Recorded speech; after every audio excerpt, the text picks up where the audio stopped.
So I give you Jesse.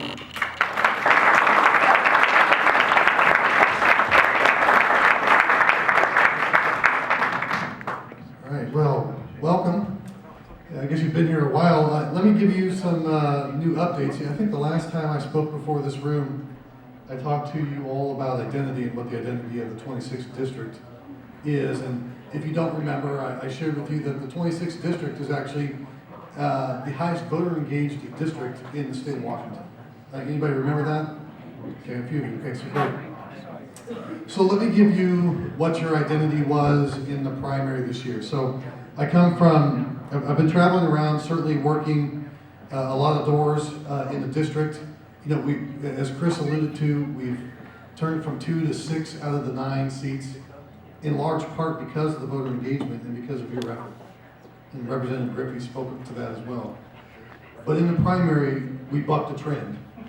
And in the 26th district in Kitsap County, for the first time in over a decade, the Democrats actually outvoted the Republicans. I don't know if you knew that.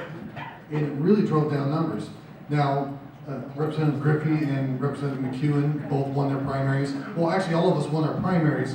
I had the slimmest margin, given that my opponent is a former representative. But what was very interesting was that we still carved out victories even though we were outvoted.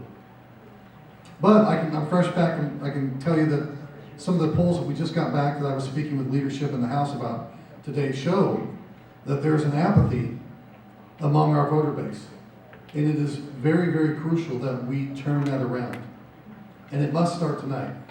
Because if the Democrats come out to vote, and one of the things that they're starting to see in the polling is that a lot of the union votes that Donald Trump is going to get over Hillary Clinton are not necessarily going to translate down ballot. If we don't turn out our vote, if we don't stay true to our identity, then you're going to see some very, very tight races. Now, if you don't know, in the recent past couple of weeks, the Speaker of the House has dumped $40,000 against Representative McEwen in his race. They've dumped $40,000 against Representative Griffey, and then just on Friday they dropped another $40,000 against me. So they're trying to buy this election, and they believe that based off of that last debate that they're going to be able to do something. The question is, are we going to stand true to our identity? You know, we're going to tell them that this is no longer the battleground they once thought that it was. Now, our numbers were looking so good that at one point, a few of us have actually gone out to other districts. I was just last week down in Grace Harbor helping one of our candidates that we believe can be a pickup in the 19th district, which is Southwest Washington. And so there we are, we're raising funds for him, trying to get him into that seat, because if we take that seat and we hold serve in the rest of our seats, you now have a red state. You will have a Republican legislature both in the House and in the Senate. But what good does it do us now if we fall asleep and mistake that we can take our identity for granted? We are at a crucial time in the race. Now, we have the benefit, however, of having the majority out in this area. In Kitsap County, it is a red district. If we all come out to vote, we will win, and we will win handily. And I think what you will see then is the Democrat Party will implode, the district will be moved, and then what you're going to find is that we can go on the offensive in the 23rd district and get rid of Appleton. And we can give it to you. There's the letter in the back. Instead of all of us having to fight for each of our individual races, what if it could be a notion that instead of just fighting against Appleton, we can actually field a candidate against Hanson or Rolfus, and the collective sum of all of us can go into that 23rd district and actually get it done and move the line again. That's what we're looking for, and that's what we're trying to achieve. We have the ability to do it. We're all funded pretty well. We all have the ability to run our campaigns effectively. As an example, 2 years ago, I was the #1 target in the House to take out. They thought they were going to beat us. They spent $1.5 million to the $250,000 in my race ring.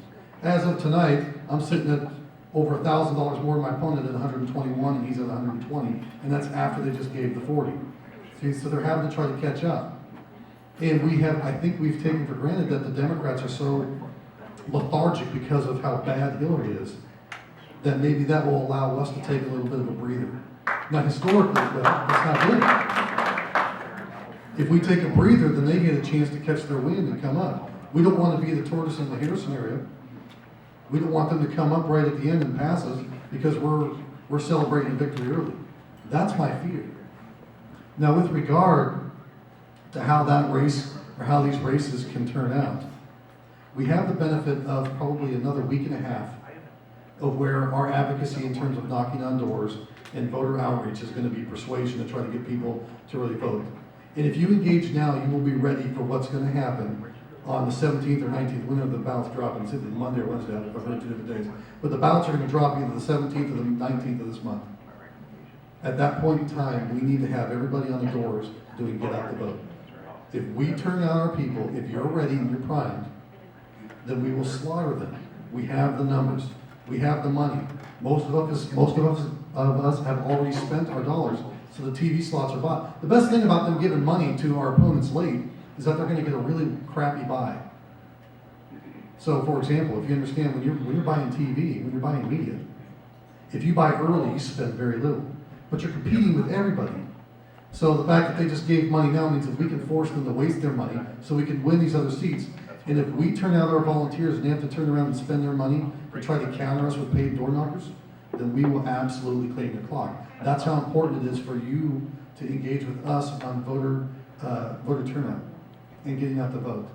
And we can only do so much as an individual candidate. Typically, when I'm knocking on the door, I spend twice as long as somebody else because usually people want to ask me questions.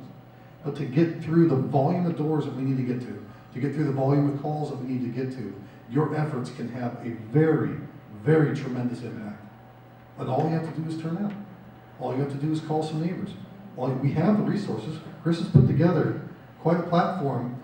I would feel really bad if the phone lines that he has sat empty because we didn't have volunteers calling them. And we'll feel real bad if we don't have a stalwart. Now imagine what we could feel though. We could be the first state on the West Coast to turn red since 1984.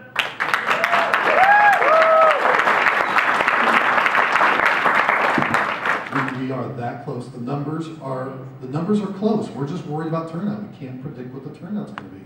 That's the scary part, because we know where people are trending.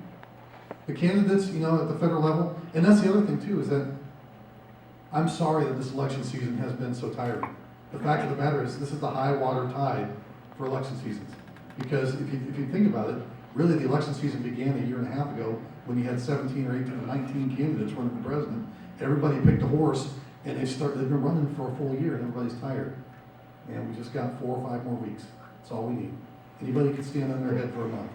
Stand on your head for a month, you're going to bring this county back, and we're going to deliver a balanced budget. We're going to cut taxes. We're going to get this economy going. You kids are going to have real job opportunities because we're actually going to make sure that businesses can come here, and we're going to repudiate the lie of the left that somehow a regressive tax system that they say isn't fair because everybody pays the same is actually not fair. We're going to show them what true conservative values can do, and we're going to grow the state into a bastion of job growth that nobody has ever seen on the West Coast, because we'll finally have a Republican-led red state in a port district that can create thousands of jobs, and that's what's on the table. So there's a little history.